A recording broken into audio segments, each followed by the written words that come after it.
दोस्तों, कभी अचानक से आप सुबह उठें और आपका चेहरा कुछ इस तरह से नज़र आए, मिरर में, शीशे में जब आप देख रहे हो सुबह-सुबह अपने आप को, तो अचानक बहुत ज़्यादा घबराहट, एंग्ज़ायटी होना स्वाभाविक है, क्योंकि इस तरह से चेहरे का टेढ़ापन, जिसे बेल्स पैल्सी कहते हैं, अगर ये हो जाता है तो बहुत ज़्यादा पैनिक हो जाते हैं लोग कि क्या हमें ये कोई लकवा पड़ गया है? क्यों हमारा चेहरा इस तरह से टेढ़ा हो गया है? लेकिन मैं आपको अश्योर करना चाहता हूँ कि ये कोई बहुत सीरियस बीमारी नहीं है।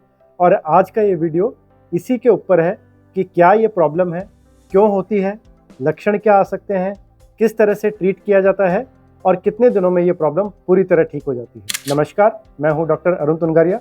स्वागत है आपका न्यूरोमेड टॉक्स में, जहां हम बात करते हैं ब्रेन, स्पाइन और हेल्थ रिलेटेड टॉपिक्स की अपनी हिंदी सिंपल भाषा में। दोस्तों, बेल्स पैल्सी या फेशियल नर्व पैरालिसिस ये एक बीमारी है जिसमें हमारी चेहरे की नस, हमारे चेहरे पे जो एक नस है जिसे सेवंथ नर्व भी कहते हैं, क्योंकि हमारे ब्रेन से 12 अलग अलग नर्व्स निकलती हैं जो काफ़ी कुछ चेहरे और बॉडी को कंट्रोल करती है। उसमें जो 7वें नंबर की नस है वो चेहरे को कंट्रोल करती है, इसीलिए उसका नाम फेशियल नर्व भी है। तो जब इस सेवंथ नर्व, फेशियल नर्व में दिक्कत आती है तो ये फेशियल पैरालिसिस की प्रॉब्लम आती है, जिसे हम बेल्स पैल्सी कहते हैं। ये होता क्यों है?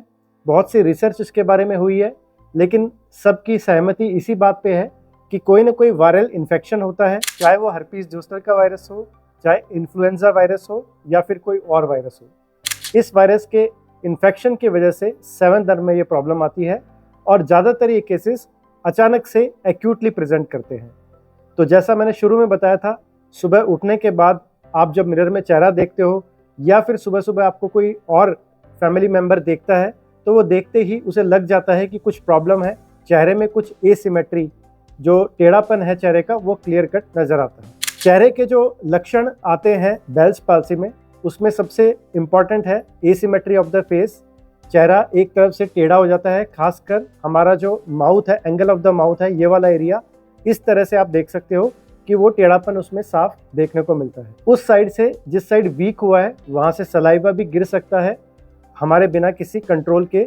ड्रूलिंग ऑफ सलाइवा जिसे कहते हैं, वो जिस तरफ प्रॉब्लम है उधर से हो सकती है। इसके बाद जो असर आता है वो आंखों पे आता है।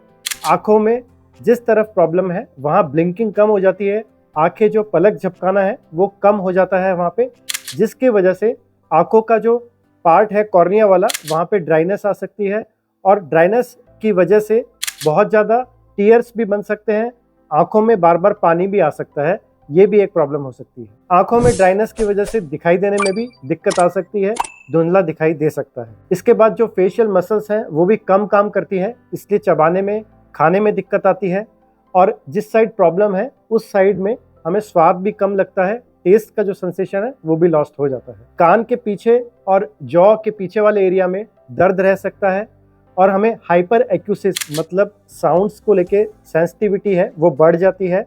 जिस तरफ प्रॉब्लम होती है उस कान में थोड़ी भी आवाज़ हो तो वो बहुत ज़्यादा लगती है, अनकंफर्टेबल लगती है। तो ये तो हमने बात की कि क्या क्या लक्षण हो सकते हैं फेशियल पैरालिसिस में या बेल्स पैल्सी में, इस तरह के सारे लक्षण आ सकते हैं। अब बात करते हैं डायग्नोसिस कैसे करना है, क्योंकि इस तरह का जब पैरालिसिस फेस पे आता है, खासकर उन पेशेंट्स में जो डायबिटिक या हाइपरटेंसिव हो, तो हमें स्ट्रोक यानी ब्रेन में अगर कोई ब्लॉकेज हुआ है जिसकी वजह से लकवा पड़ जाता है, उसका भी डाउट साथ में आ जाता है। तो आप सबसे पहले किसी अच्छे न्यूरोलॉजिस्ट या न्यूरोसर्जन से कंसल्ट करें। अगर वो पूरी तरह से अश्योर है कि बेल्स पैल्सी ही है, कोई और किसी तरह का लकवा नहीं है, बॉडी में कोई और जगह पे हाथ या पैर में लकवा, कमजोरी या सूनापन नहीं है, तो आप मान के चलिए क्लिनिकली हम 100% डायग्नोसिस कर सकते हैं कि बेल्स पैल्सी ही है और अब हमें और कुछ डायग्नोसिस कराने के लिए कोई इन्वेस्टिगेशन नहीं करवानी है। लेकिन अगर थोड़ा भी डाउट है तो हम MRI ब्रेन करके देख सकते हैं कि क्या कोई और कारण है जिसकी वजह से ये प्रॉब्लम सामने आई है।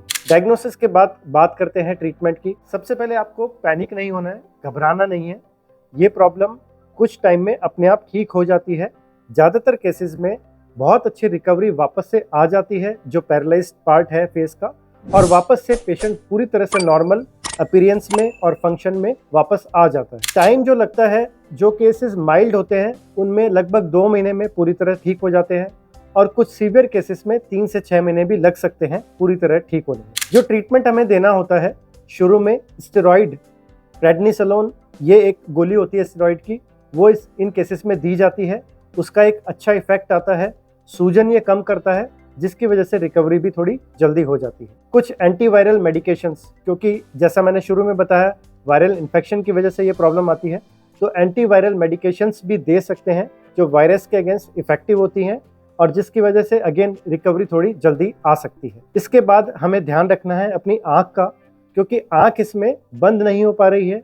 जो पलक झपकाना नॉर्मली होता है जिससे हमारी आई की लुब्रिकेशन बनी रहती है, वो खत्म हो जाती है। तो कुछ आर्टिफिशियल टीयर्स हमें डालने होते हैं ताकि ड्राइनेस ना हो आँख में, और रात के समय टेप लगा के या पैच लगा के आई पे उसे बंद रखना होता है, क्योंकि रात के समय जब हम सो जाते हैं फिर भी हमारी आँख खुली रहती है बेल्स पाल्सी के केसेस में, और उससे अगेन कॉर्निया जो है वो एक्सपोज होता रहता है एनवायरनमेंट को, और वहाँ पे कॉर्निया खराब होने की एक संभावना बनी रहती है। इसलिए रात को इसको कवर करके रखें, और दिन में भी कोशिश करें आप बाहर ज़्यादा ना निकलें, और घर पे भी अगर रहें तो एक चश्मा इस तरह का लगा के रखें, गॉगल्स, जो पूरी तरह कवर्ड हो और कोई भी धूल मिट्टी आंखों में ना जाए। इसके बाद कुछ फिजियोथेरेपिक टेक्निक्स होती हैं, मसाज होता है, फेशियल मसाज, वो कर सकते हैं।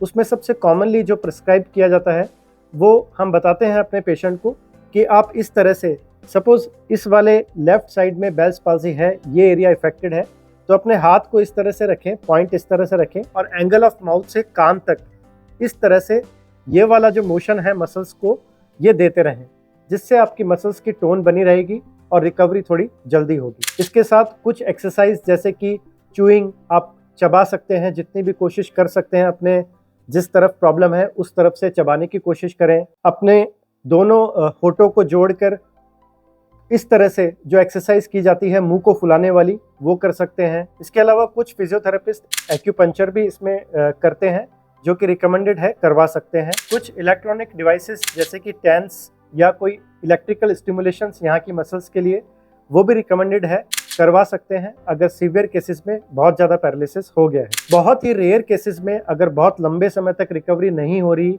तब हम बोटॉक्स के इंजेक्शन हैं वो इसमें एक रिकमेंडेड ट्रीटमेंट है, वो करवा सकते हैं। हालांकि बहुत रेयरली ही इसकी ज़रूरत पड़ती है। जैसा मैंने बताया 90% से ज़्यादा केसेस पूरी तरह से रिकवर हो जाते हैं। तो दोस्तों, आज हमने जाना बेल्स पाल्सी, जिसमें अचानक से चेहरे पे टेढ़ापन आ जाता है, इसके बारे में, इसके सारे लक्षण, डायग्नोसिस और ट्रीटमेंट के बारे में बात की। इसी तरह के टॉपिक्स के लिए बने रहिए इस चैनल पे। Thank you.